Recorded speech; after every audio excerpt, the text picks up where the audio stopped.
Joe Gallia. I am one of the cardiothoracic surgeons working in this hospital.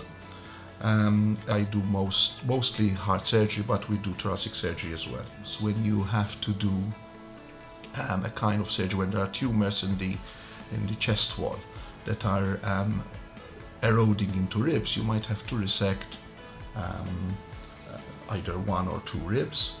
And at the moment, what we normally do is we do a cement patch to patch the defect that arises from in the chest.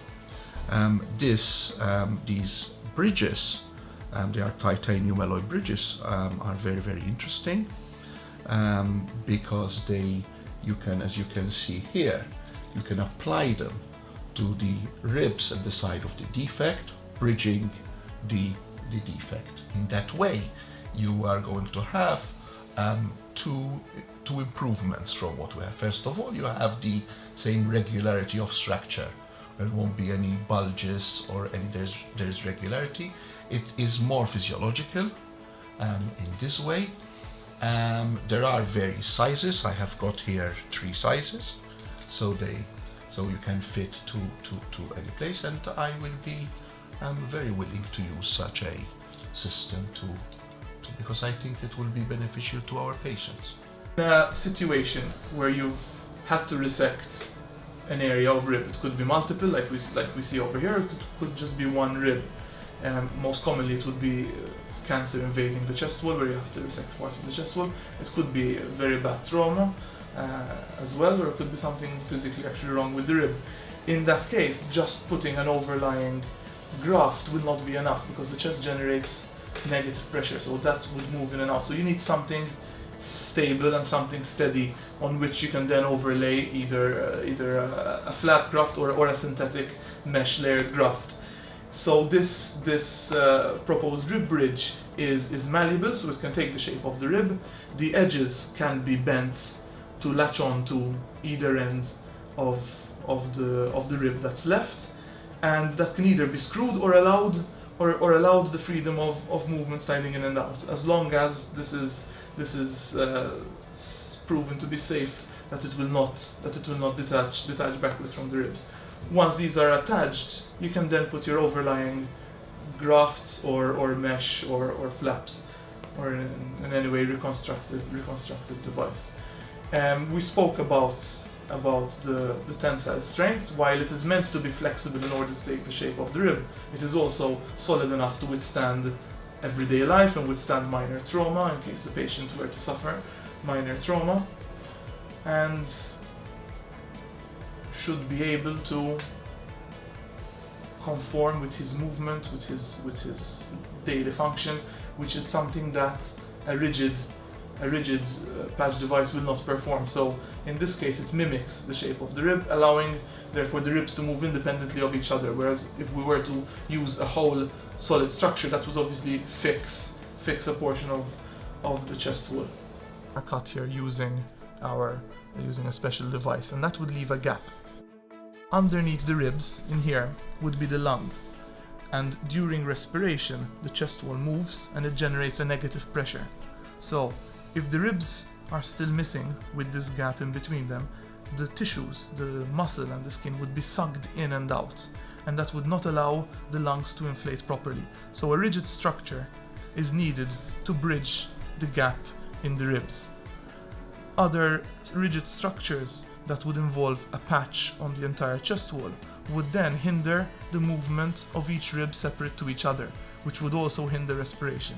Therefore, this device is a device that would bridge each rib individually.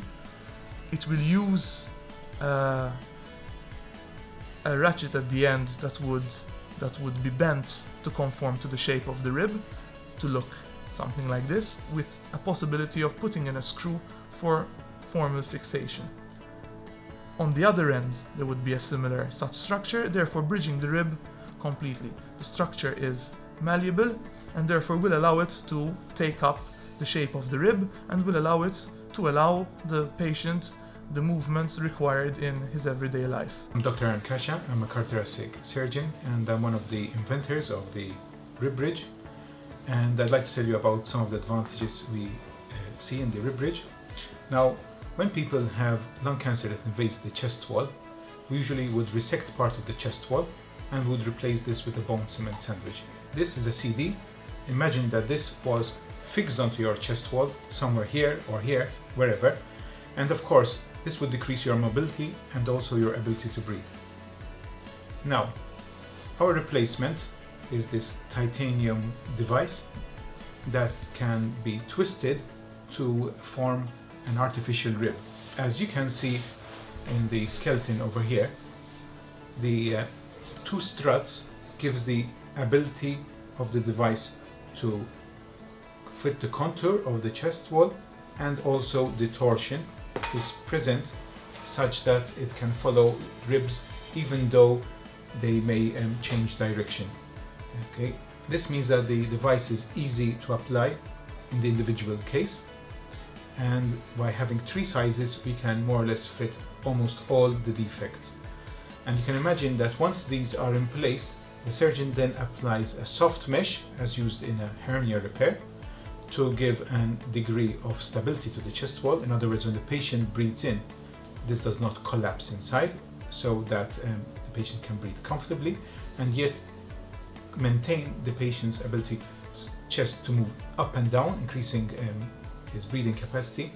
And at the same time,